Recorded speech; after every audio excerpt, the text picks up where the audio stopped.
Mimi pamoja na uongozi wa Chama cha Mapinduzi mkoa wa Mwanza kwenye kujionea hali ya uwanja wa CCM Kirumba ambao ni uwanja wa kihistoria. Mambo mengi yamefanyika hapa na ambao bado unatuhudumia kama miongoni mwa miundombinu yetu ambayo tunaitumia kwa ajili ya shughuli za michezo, hasa mpira wa miguu.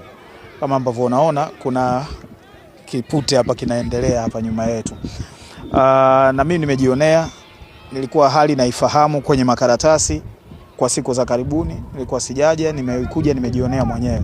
Na nimepokea maombi kutoka kwa uongozi wa Chama cha Mapinduzi mkoa wa Mwanza kuhusiana na mambo kadhaa ambayo tunafaa kuyafanya. Sasa niseme jambo moja ambalo kwanza limeulizwa sana hata bungeni, la ukarabati wa viwanja kadhaa kiwemo CCM Kirumba. Tulikuwa na mpango kweli wa kukarabati viwanja 5 ambavyo vyenyewe vinamilikiwa na taasisi ambazo sio serikali, na mpango huo haujafutwa lakini haujaiva. Tunaendelea kufanyia kazi hali itakaporuhusu, na tutakapokuwa na kitu cha kusema kuhusiana na jambo hilo tutatoa ufafanuzi mzuri, lakini tuna mipango mizuri ambayo tutaitekeleza hali kadhalika. Lakini kwa sasa naona, kwa mimi ninavyoona, tatizo kubwa zaidi kuliko yote ambayo nimeambiwa leo ni kuhusiana na taa za uwanja huu. Sasa hatuna budget pale wizarani kwetu ya kuweka taa kwenye uwanja wa CCM Kirumba kwa sasa, lakini mimi nitafanya juhudi mimi binafsi ya kumobilize wadau, nione namna ambavyo uwanja huu unaweza kupata taa na watani zangu wasukuma hapa wakaona mpira mpaka usiku.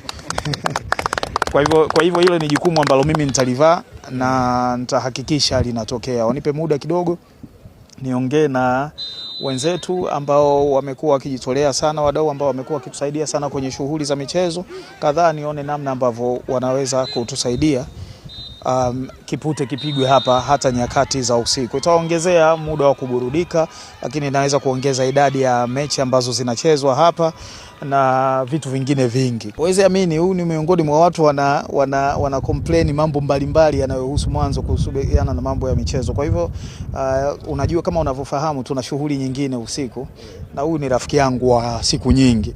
Naambia hebu twende tuambatane tukaangalie uwanja wenu wasukuma mnacheza wapi mpira. Na tumekuja naye hapa, na yeye amejionea, hakuwa amefanya ukaguzi na yeye wa hivi, alikuwa anasema tu maneno juu. Lakini pia namlinda asipige cheupe mpaka amalize shughuli yetu usiku. Katika kuhakikisha hagusi cheupe mpaka shughuli yetu ya usiku iishe, na tumekubaliana kesho ana show kwenye Yanga Day pia, asiguse mpaka amalize na Yanga Day hali kadhalika. Masihara, lakini kweli ni kwamba nazunguka na utaniona na Dudu, utaniona na Tale, utaniona na Madii. Watu wetu wao ni watu ambao tuko karibu na tunafanya shughuli zetu kwa pamoja. Hata shughuli nilizopewa na Daktari Samia Suluhu Hassan, Rais wa Jamhuri ya Muungano wa Tanzania, kuzisimamia, wadau wake ndio hawa. Kwa hivyo na mambo yanaingiliana kwa sehemu nyingi. Muziki, mpira, burudani na michezo kwa nyakati nyingi yanakuwa ni mambo yanayokwenda kwa pamoja. Kwa hiyo ukimchukua mwanamuziki mkaje kuangalia shughuli za michezo, hakuna kilichopotea. Labda Dudu, hii ni heshima kubwa sana na ni endorsement. Unajua ni nyumbani, lakini viongozi wakubwa kama naibu waziri wa habari, utamaduni, sanaa na michezo kuja naye kwenye tukio kama hili, unajisikiaje? Lakini unawaahidi nini wana Mwanza lakini na wana Tanzania kwa ujumla? Mimi kwanza naipenda Mwanza na CCM Kirumba siku zote. Kilio changu nataka CCM Kirumba uwe uwanja mkubwa Tanzania na East Africa, sababu miaka ya nyuma Simba, Yanga wanaleta michezo hapa, ushanaelewa vizuri.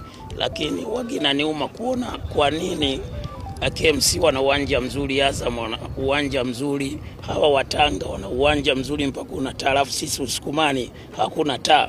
Ndio maana nikamwambia Swaiba, ule uwanja na sisi tunahitaji taa tucheze usiku na mchana, na Swaiba ameshaniambia poa. Kwa hiyo ni heshima kubwa, kaniheshimisha, kaniinua sana.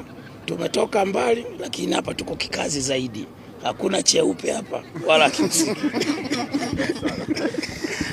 Sawa, kwa hivyo niwaambie tu viongozi wa Chama cha Mapinduzi, yote ambayo mmeyasema, ndugu yangu Mneki, bosi wangu, tumeyapokea na tutayafanyia kazi. Moja ambalo nawaahidi ni hili la Tanga ambalo tumeshalisema, lakini pia kuharakisha mchakato wa kuona namna ambavyo viwanja hivi vinaweza vikafanywa sasa ukarabati mkubwa ili kuwa na viwanja ambavyo vina hadhi ya kucheza hata mechi za kimataifa.